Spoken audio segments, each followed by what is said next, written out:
দর্শক, আপনারা দেখছেন কেশবপুরের ৪ নম্বর ওয়ার্ডের পৌর কাউন্সিলর বাবুর বিরুদ্ধে কেশবপুর নাগরিক সমাজের ব্যানারে মানববন্ধন হচ্ছে।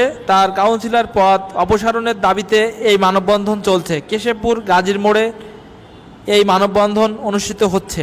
এখানে ৩ শতাধিক মানুষ এর উপস্থিতিতে এই মানববন্ধন চলছে, যেখানে কাউন্সিলর বাবুর নানা অপরাধ এর বিরুদ্ধে পৌর কাউন্সিলর আফজাল হোসেন বাবুর বিরুদ্ধে জনমত গড়ে তোলা সহ অপসারণের দাবিতে সচেতন নাগরিক সমাজের ব্যানারে এই মানববন্ধনে বক্তব্য রাখেন পৌর স্বেচ্ছাসেবক লীগের সভাপতি কামরুজ্জামান, পৌর যুবলীগ নেতা জয় ভদ্র জগাই, জামাল হোসেন, ওমর ফারুক সহ ছাত্রলীগ নেতা মাসুদ হুসাইন প্রমুখ।